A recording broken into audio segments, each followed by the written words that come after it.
একজন ব্যক্তির একটা বাস ছিল, আর সেই বাসে দুজন কর্মচারী ছিল, একজন ড্রাইভার ছিল, একজন ছিল টিকিট কালেক্টর। ওই রুটে যত বাস চলতো সেই তুলনায় এরা যথেষ্টই প্রফিট করে দিত সেই ব্যক্তিকে। তিনিও যথেষ্ট তাদেরকে বিশ্বাস করতেন, ভরসা করতেন, ভালোবাসতেন। কিন্তু একটা সময় হঠাৎ করে ওই বাস মালিকের এক বন্ধু তাকে এসে বলল, আজকে তোর বাসে আমি যাত্রা করছিলাম, তারা কিন্তু আমাকে টিকিট দেয়নি, টিকিট ছাড়াই আমার পয়সাটা নিয়েছে। সেদিনকে বাস মালিকের মনে হলো যে তাহলে এরা নিশ্চয়ই পয়সা এখান থেকে নয় ছয় করছে। যদিও তারা বাকি বাসগুলোর তুলনায় মালিককে ভালোই পয়সা এনে দিত, তারপরেও মালিকের মনে হলো যখন বন্ধু কথা বলছে একবার চেক করে দেখা যাক। একদিন উনি ওনার 4 বিশ্বস্ত বন্ধুকে ডেকে বলল, আজকে সারাদিন তোরা বাসেই থাকবি, একজন সকালবেলা থাকবি, তারপরে একজন থাকবি, তারপরে একজন থাকবি, তারপরে রাত পর্যন্ত একজন থাকবি। এভাবে সারাদিন তোরা আজকে বাসেই থাকবি, আর তোরা চুপচাপ সব কিছু লক্ষ্য রাখবি এবং রাতেরবেলা আমাকে এসে হিসেবটা দেবে। যথারীতি ওরা রাত্রেবেলা এসে 4 বন্ধু মিলে বন্ধুর কাছে হিসেব দিল। আজকে সারাদিনই মোটামুটি 8,000 টাকার কাছাকাছি টিকিট সেল হওয়ার কথা ছিল। তবে তোর যে টিকিট কালেক্টর ছিল সে কিন্তু পুরো টিকিট সেল করেনি, কিছু সময় সে শুধুমাত্র পয়সা নিচ্ছিল, টিকিট দেয়নি বহু মানুষকে। আর সেখান থেকে 4,000 টাকা তেল ভরা হয়েছে, হিসাব মতন তোর হাতে 4,000 টাকা এসে পৌঁছানো উচিত। কিন্তু শেষমেশ দেখা গেল যে রাতেরবেলায় তারা এসে 3,200 টাকা হাতে ধরিয়েছে মালিকের। মালিক তাদেরকে কিছু বলেনি, তারা চুপচাপ চলে যায় প্রতিদিনের মতন। মালিক ভাবতে থাকে যে এরা প্রায় 800 টাকার কাছাকাছি আজকে এখান থেকে সরিয়েছে। এভাবেই যদি ওরা এত লম্বা সময় ধরে করে থাকে তাহলে বুঝতে হবে যে আমার কত টাকা ওরা চুরি করেছে। যথারীতি মালিক সারা রাত ধরে ভাবে এবং পরের দিন ওই বন্ধুদেরকে আবার ডেকে জিজ্ঞাসা করে যে কী করা যেতে পারে।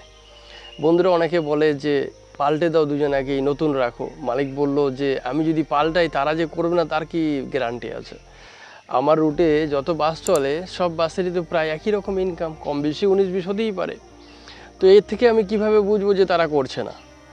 তো পাল্টে কিছু লাভ হবে না, অন্য কিছু সলিউশন খোঁজো। যদিও বন্ধুরা তেমন কিছু সলিউশন তাকে আর দিতে পারে না। শেষমেশ মালিক তার বাসের 2জন কর্মচারীকে ডেকে বলে, সামনের মাস থেকে তোমাদের 2,000 টাকা করে স্যালারি বাড়িয়ে দেওয়া হবে। কথা বলার পরের দিন আবার তার 4 বন্ধুকে সেই বাসে তুলে দেওয়া হয়। তারা সকাল থেকে রাত পর্যন্ত তাদের পাহারা দিতে থাকে এবং যথারীতি দেখে দিনের শেষে সেই একই ঘটনাই ঘটছে। 2,000 টাকা স্যালারি বাড়ানোতে তাদের তেমন কিছু এফেক্ট পড়েনি। মালিক চিন্তা করলো যে প্রতিদিন যদি 800 টাকা হয় তাহলে মাসে প্রায় 24,000 টাকার কাছাকাছি এরা আমার ঘাবলা করছে। তো আমি এমন কি করতে পারি যাতে এক মাস হয়তো আমার 24,000 টাকা যাবে যেতে পারে, কিন্তু সারা লাইফ আর যাবে না। যথারীতি বহু চিন্তা ভাবনা করে মালিক তার ড্রাইভার এবং ওই টিকিট কালেক্টরকে ডেকে বলল যে তোমাদের সেফটির জন্য আমি বাসে একটা সিসিটিভি ক্যামেরার ব্যবস্থা করব। আমি টোটাল বাসে 6টা সিসিটিভি ক্যামেরা লাগাবো, যাতে যাত্রীরা বাসে সুরক্ষিত অনুভব করতে পারে, তারা যেন খুব কমফোর্টেবলভাবে যাত্রা করতে পারে। যে পকেটমারি হবে, কিছু জিনিস চুরি হবে, সেই ভয়টা তাদের মধ্যে থাকবে না। তোমাদেরও অনেকটা সুবিধা হবে, তোমাদের অতটা হেডেক থাকবে না। কথা শুনে তারা ঘাড় নাড়ালো, সায় দিয়ে চলে গেল। তারা বুঝতে পারলো যে এবার আমাদের চুরি করা মুশকিল হয়ে যাবে। তারপরেও তারা এতটাও আপসেট ছিল না, কেননা তার 2 দিন আগেই মালিক তাদের 2,000 টাকা করে স্যালারি বাড়িয়ে দিয়েছিল। মালিক চিন্তা করে দেখলো যে প্রত্যেক মাসে এরা 24,000 টাকা করে নিচ্ছে, আমি একবার সিসিটিভি বসাতে গেলে হয়তো আমার 20,000 টাকা খরচা পড়বে, আর 2,000, 4,000 টাকা স্যালারি এদের বেশি দিই। কিন্তু পরের মাস থেকে প্রত্যেক মাসে আমি 20,000 টাকা করে জমাতে পারবো, যেটা আমি পেতাম না। খুব সুন্দর একটা বুদ্ধি খাটিয়ে মালিক বাসটাকে অপারেট করা যখন শুরু করলো, তখন সেই বাসে অতিরিক্ত মানুষ যাওয়া শুরু করে দিল। কেননা সবাই এটা বুঝতে পারছে যে ওই বাসে সিসিটিভি ক্যামেরা আছে, পকেটমারি থেকে কমসে কম বাঁচা যাবে। কেউ চুরি করতে আসবে না, কেউ পকেটমারি করতে আসবে না।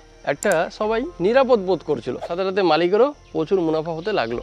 যেটা মালিক ভেবেছিল যে আমি প্রত্যেক মাসে 20,000 টাকা করে প্রফিট করব, সেটা মালিকের আরও বেশি হয়ে গেল। এই গল্প থেকে যদি আপনি কিছু শিখতে চান, তবে অনেক কিছু শেখার মতন আছে। যেখানে আপনার মনে হবে সব রাস্তা বন্ধ, কিন্তু সেখানে 1000বার ভাবলে কোনো না কোনো রাস্তা অবশ্যই খুলবে। আমার লেখা ছোট্ট গল্পটা আমি আপনাদের সঙ্গে শেয়ার করলাম। আমি এই গল্পটা কাউকে ছোটো দেখাবার জন্য আপনাদের সঙ্গে শেয়ার করছি না।